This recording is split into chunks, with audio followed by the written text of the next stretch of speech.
Now, I came up with a lot of hustlers.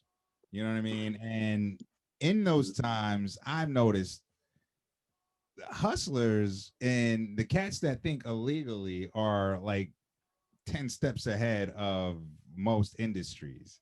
You know what I mean? So, Okay. with that being said, you know what I mean? What are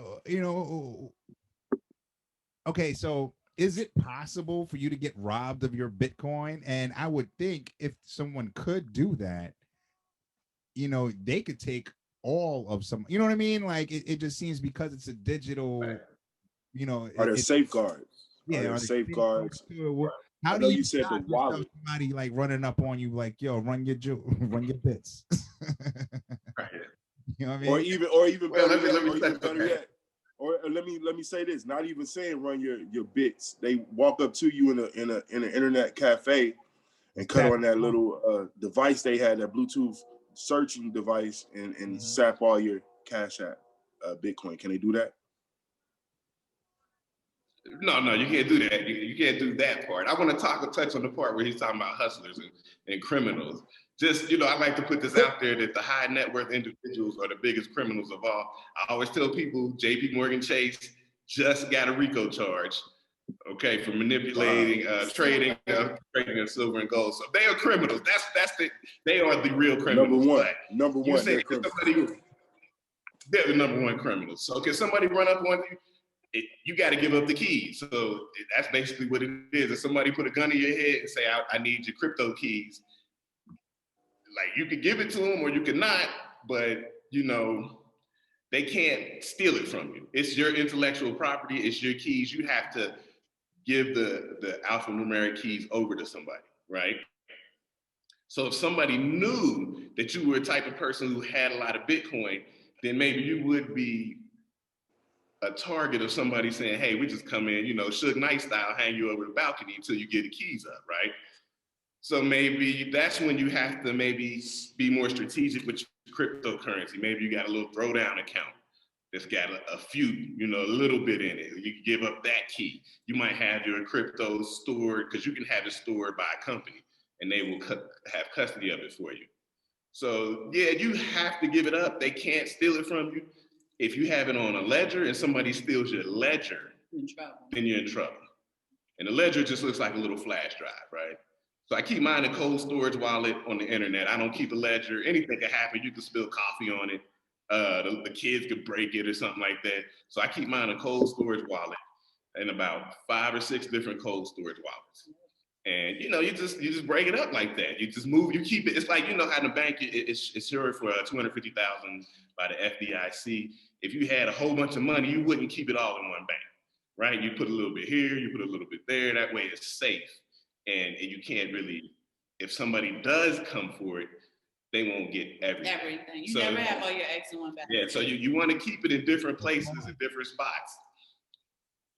Okay, so that's a good point right there because my thing is if the world is going digital, I'm sure the criminal world is going digital also. You know what I mean?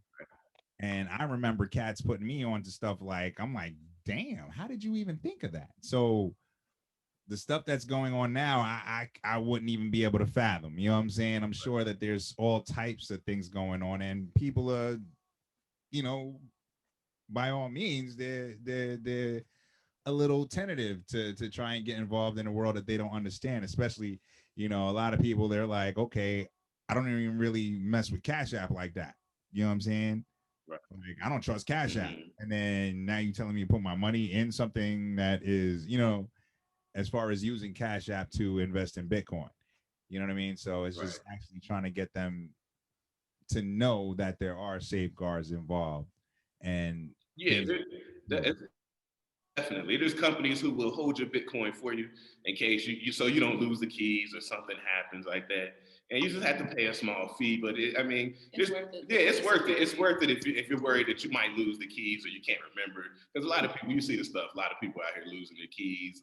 The computer gets ruined, and it was on the hard drive. So And what do you you do have in a to be careful. situation like that? Like, you know what I'm saying? I remember who was it talking about? It might have been you actually that was talking about when you know, with everything going on, there's a great transfer of wealth going on now, whereas people are like losing houses and stuff like that, and or people are not losing but dying that owned houses and owned all of this stuff, and now it's being transferred to the, you know what I mean? So as far as like with Bitcoin, you know what I mean? Like, I'm sure there's a lot of people that got involved in Bitcoin early that were like, I don't know how important it's gonna be. I don't know how big it's gonna be. I'm just gonna get some, and then forgot about it. You know what I'm saying? Did. Like, you know what I'm saying? Like, all right, cool. And then like they don't know how to access it. You know what I mean? Like, what happens to that, and what, you know, how, if is there a way of getting back into it or what? And what happens to No, those Bitcoin, if you can't access it, they're gone forever. He don't even try to make you feel better. He's like, nah, that's just done. They're gone. Now, I was just reading about somebody who they had 10 tries to get the password. He's up and to he's 8. on like number 8. Yep, he's up to 8 tries. It was And 190 he's million. like, damn, he's a billionaire or a millionaire, you know, and I think it's like That's 290 million or something. Yeah. That's crazy. He has 297 million in Bitcoin. Something and like that. It's something get the crazy. But he only got 2 tries Yeah, left. it's about to be gone. Hell no. Not some. Where does it go? That's what we want to know. So Yeah, does where it does go It back? really doesn't go anywhere. It's just locked in their wallet, but no one could ever access it. now that's a good reason to become a crackhead. If you ever thought, is it a good reason to become a crackhead? There's never Like, a good I would reason. become a crackhead if I missed those No. 2 million chances. That's when that ignorance will come out. Look, I don't know I who just runs- give up on life. somebody better open my wallet. I'm telling you right now. I need all my money right now. You know what I'm saying? Like, come on, Don't 200. make me raise my voice in here. Where Bitcoin at?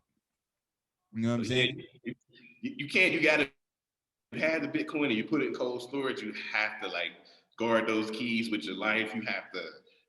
You would definitely have to tell somebody about it, right? Because anything can happen to you tomorrow, right? So you would have to have somebody in your line that you trust, you know, whether it's significant other, children, you know, a lawyer, whoever. So in case something happened to you, you know, Go to the lawyer. you could get incapacitated, you get hit by a bus, anything can happen tomorrow. I have to leave notes and stuff for them so that they can access it. I show them this where you go get it, you go get this one. You know, I put everything in her name so it's never a problem.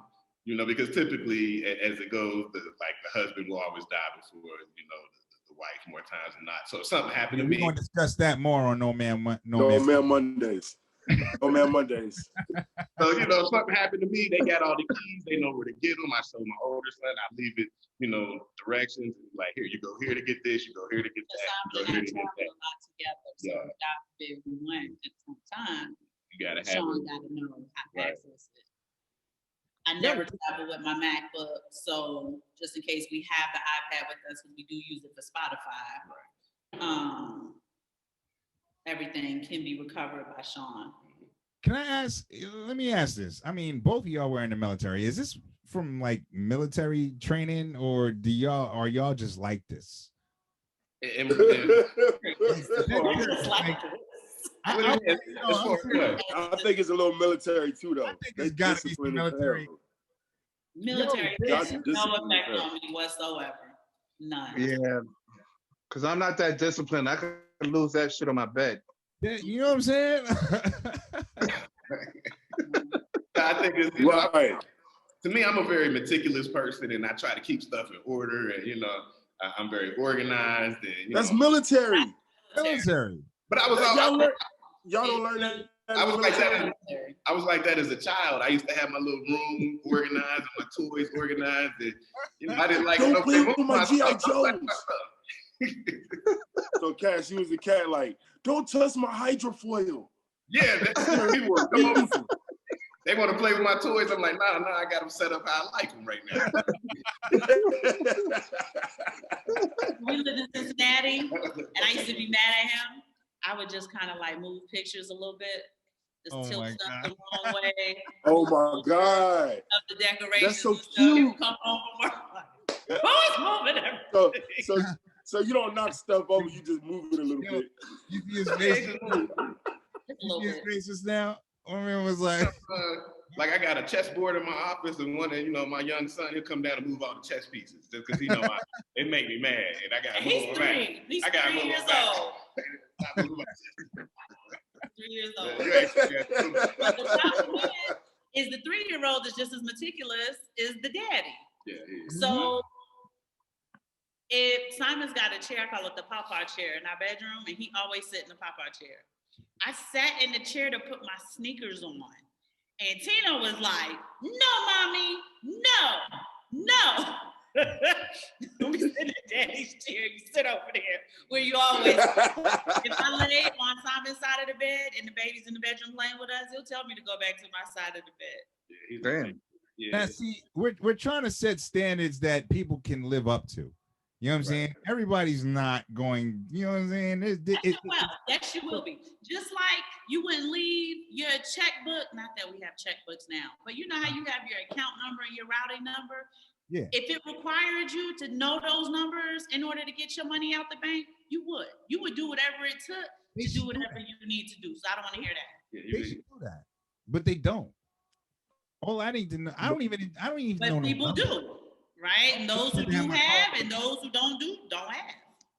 Like my alphanumeric keys is a 24 number set. Yes, they know what it is, So, don't they? and that's no different than knowing the alphabet. That's 26 numbers. I have it memorized, but I also have it written down in case, something happened. I'm incapacitated. Something happens to my mind, but I have it memorized. You have it memorized? You have to memorize it. Just like we memorize verses, songs, and I lyrics. know. How many bars do you memorized- memorize? Well, I memorized a lot of stuff, so I just made it a point to memorize it.